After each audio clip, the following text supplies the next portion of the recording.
Drama serial कैसी तेरी खुदगर्जी की अगली साथ में आप देखेंगे कि शेरू नवाबजादा दिलावर के दोबारा कहने पर महक पर जानलेवा हमला करता है। अब जब महक ऑफिस से बाहर निकल रही होती है तो शेरू पहले से ही महक की ताक में बैठा हुआ होता है ताकि महक जैसे ही ऑफिस से बाहर निकले शेरू उसे गोली मारकर उसका किस्सा तमाम कर दे।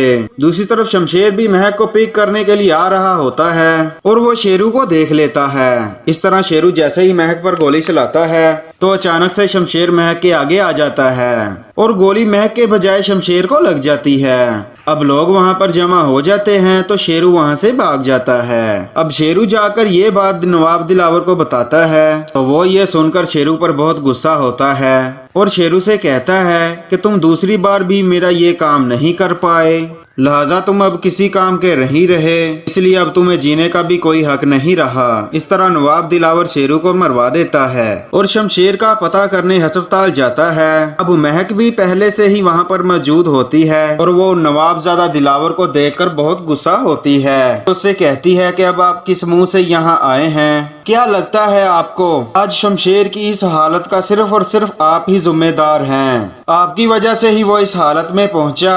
आपको क्या लगता है कि आप मुझे इतनी आसानी से शमशेर की जिंदगी से निकाल सकेंगे और वो खामोशी से सब बर्दाश्त कर लेगा? जो कुछ अब आपने किया है इसके बाद तो वो आपकी शक्ल देखना भी पसंद नहीं करेगा। इस पर सेठ दिलावर महक से कहता है कि अपना मुंह संभाल कर बात करो, तुम जानती भी हो तुम किससे मुखातिब हो, तुम्हारे लिए यही बेहतर होगा कि हम बाप बेटे के मामले से दूर रहो। जिस पर महक कहती है कि ना तो वो अब आपका बेटा है ना ही अब आप उसके बाप हैं। अगर आपको इतनी ही अब परवाह अपने बेटे की होती तो आप आखिरी बार उसकी माँ का दीदार करने से उसे ना रोकते। अब वो आपका कुछ नहीं लगता, इसलिए बराए मेहरबानी आप यहाँ से चले जाएं।